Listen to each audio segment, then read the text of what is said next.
You are listening to the Built to Grow podcast.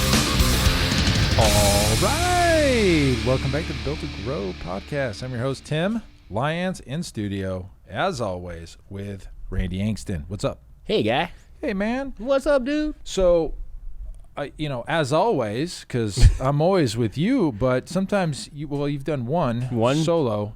I have a feeling there's going to be some new, fresh solos coming out. Yeah. I don't think we have a choice. Yeah. Well, quick news, guys. I'm going to be disappearing. Tim's secluding himself. I'm going to disappear for December. I think he's afraid of COVID. Nah. No. It's just time for a break. I haven't had a break. I don't remember. Yeah. And it's not because I need a break. Well, I need one now, but like in the past, I don't enjoy them. Like it's just I'm always on, right? Mm-hmm. And as an entrepreneur, and most people listening, and we had a show just on this, was you are happy when you have momentum. In your business, and when you're stopped or the momentum slows, that's when you're the most unhappy. And it's not the work. It's momentum, and that's the biggest difference. And so in order to shut off and go to a cabin or whatever, you're kind of stopping the momentum in your business. I mean, there's things you can do to kind of drive it during that time, but that's very hard to do for me personally, but for entrepreneurs. Yeah. And so that's why vacations are tough, and trying to unplug is tough, and they say you need it, and I've never thought I needed it. But man, this is like a weird feeling where I just don't want to do a damn thing. You know, it's something, and that's valid. You know, something that I can attest to is like stress isn't always noticed or visible. You know what I mean? Just in the last couple of weeks, like there's times where I literally just felt like I hit a wall, and I'm like, man, like I'm out where things are good, we're having fun, smiles. Like it doesn't feel like I'm stressed out, but our daily routines, the amount of time we're in our work, the gym, you know, our workouts, all of it, positive or negative, it's still stress. And so if you're not doing things to combat that, it catches up. And it doesn't, you don't have to seem like you're down in the dumps and having a bad day for it to actually be there and affect you. So those types of resets are healthy. Yeah. And I went to Vegas over the weekend. My buddy, Selby, shout out Selby Brown. There you go. He's like, let's go. And I'm like, okay. So we went, and it kind of sucked, man. Vegas was strange. It was just it's weird, man. Nobody's out. It's kind of, there's people, but like you can't have a reservation with more than 4 people in your party. So we had some friends that were there. We couldn't even go out to eat with them. It was just strange, man. Yeah. I'm all right without any of that. It's crazy. Yeah. All right. So this episode today, we're going to talk about a real quick topic, real fast. It's something that we just utilized, here at the gym. Is a sales tactic, something that we've used for years. We've never talked about it on this show. It's just kind of like this back pocket thing.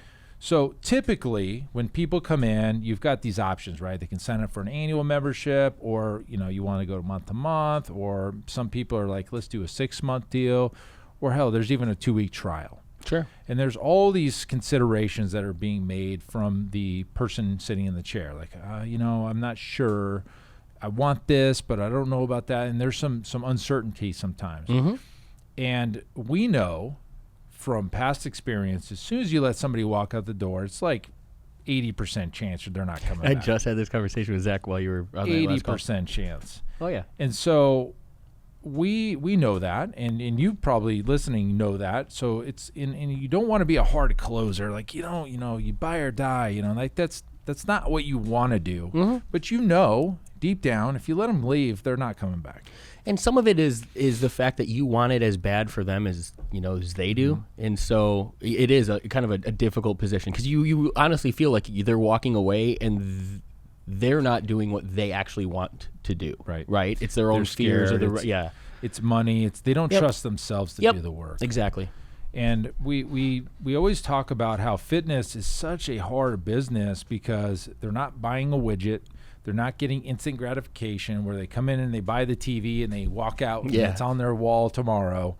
They're in for a commitment of their own work. Of more work, yeah. So it's really a tough sell if you really think about it. So sometimes you're faced with a situation when the guy or girl is in front of you. They're not sure. They want to do the annual because the price is a little bit better, but deep down they're not trusting themselves. So you have a couple options. They're not going to go for the month-to-month because it's too expensive. It's a 25% increase. And you don't want to offer them the trial because they do the trial, then it's like, it's too much of a toe in the water, not a full of experience. So they're close. And so here's what we do. We know they want the annual, but they don't want the commitment right away because they don't trust themselves. Mm-hmm. Here's what we do. Mrs. Johnson, this is obviously you want to get started today. This is obviously the better package because it's an annual rate. Here's what we're going to do for you.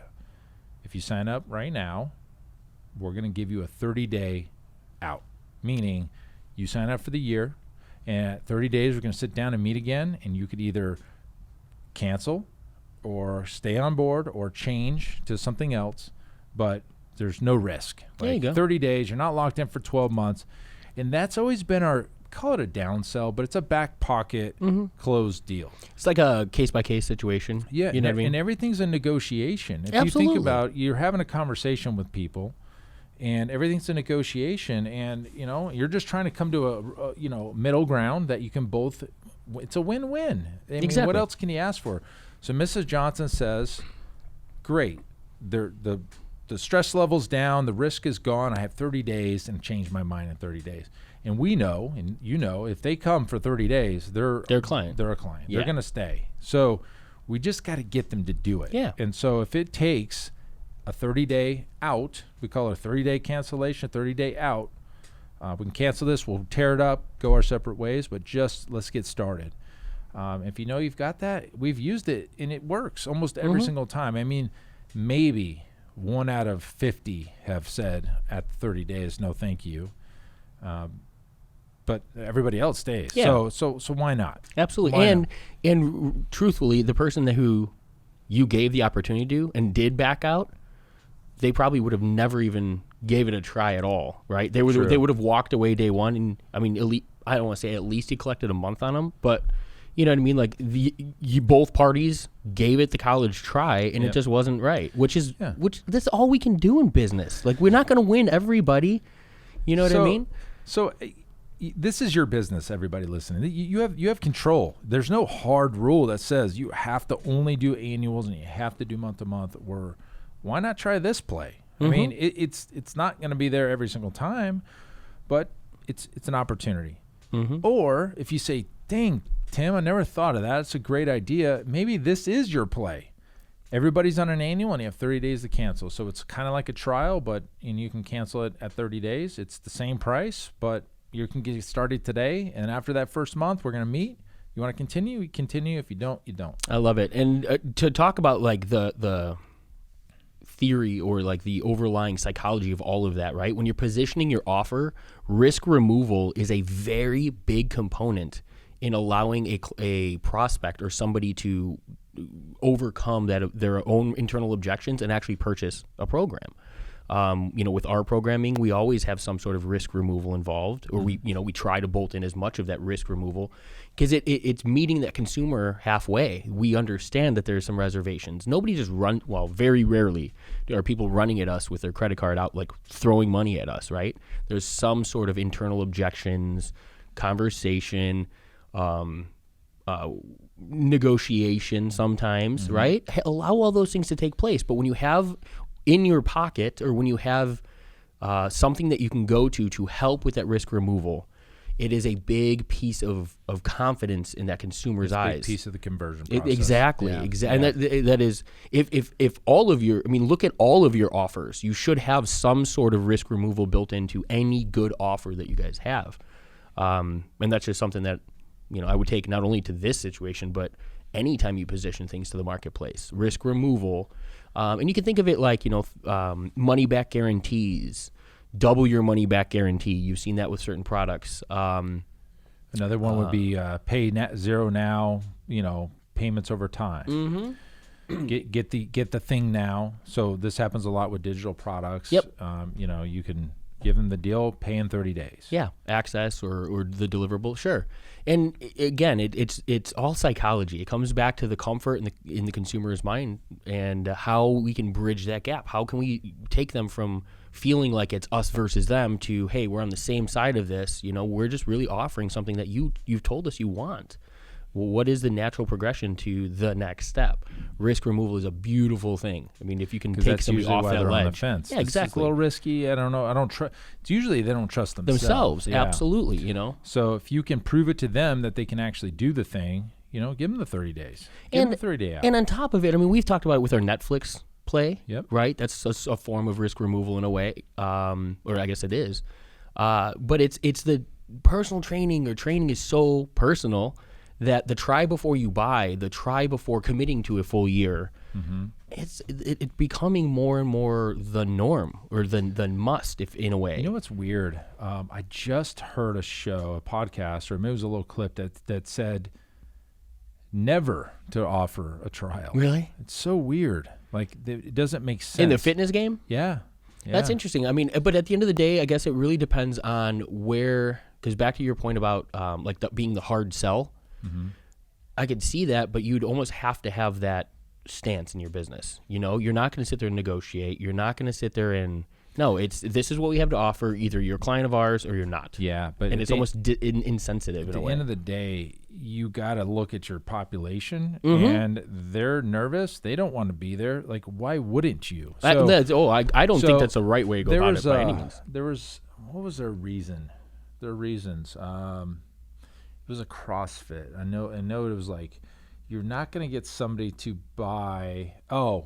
This was their reasoning why. I was trying to think of it. This was their reasoning. People are there to sign up with you to buy a result. And when you're doing a trial, they're only experiencing the workout. Service, sure. The workout. The workout isn't your best foot forward because the workout is hard. Your place is dirty. That's what they said on there. They're going to, this is like the most miserable part of what you're going to give them is the first portion, the trial. They're wanting the result.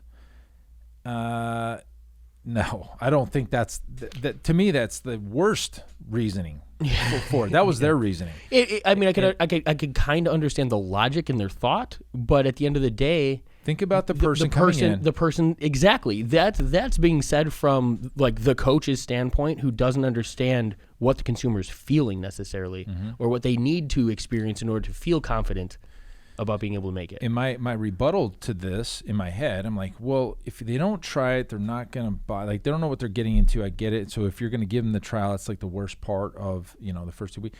But it's the experience of the trial that's going to make the difference. So if you treat them like a great, pat on the back. Like they matter, yeah. Like they matter. If you really take your time with them, you show them, and then they actually feel pretty good. I mean, they're going to be sore, but they accomplished it. Absolutely. Great job. You worked hard today. That's all positive stuff. And so their thought process, I would totally disagree with it. We've been running the trial play for 11 years. I think we're doing fine with it. But, it's interesting to hear somebody else's take, but I think you have to. And I think the CrossFit game, because of how their gyms typically run, I think that that might play into some of it too. Because with the clients we've worked with that run CrossFit gyms, they've always had a hard time figuring out how to expose somebody to their services. Yeah. Because it's, I can't throw somebody into a WOD. They've never been inside a gym. How are they supposed to go, understand these movements and do these things? And so there's competency that comes into play with they those. Have that onboarding. Yeah, what are they going to do? They're going to charge even more money for, because it's more individualized coaching. And so that's a tough business model to if you aren't looking at it and trying to get out of the box, no pun intended. You're going to have a difficult time. And I know that we've personally worked with CrossFit gyms from the coaching and the programming help and things like that. We've found ways of exposing people in a way that's not, nobody can touch our classes until you go through this stuff. And I think that's just everybody's doing it because that's what everybody else does. Yeah, but in order to get them experience, they have to not do CrossFit. There's a mass exodus to CrossFit, and it makes 100% sense to me. it's just not a great model for a lot of reasons. Whatever. You're talking about a small fraction of the population that could really excel in that area. And that's why you're seeing more CrossFits closing than opening on a month-to-month basis. And it's just, and everybody that I know that owns a CrossFit is trying to get out of it. Yeah. Unaffiliating, taking the name off the door and doing all this stuff. So, hey, it had its run. And they did a lot for the fitness business. They made it mainstream. Yep, Great job. They made it cool again. Absolutely. But as far as the business of the CrossFit, I mean, heck, the one in San Francisco, the guy, Kelly Starrett, he just closed his doors for good.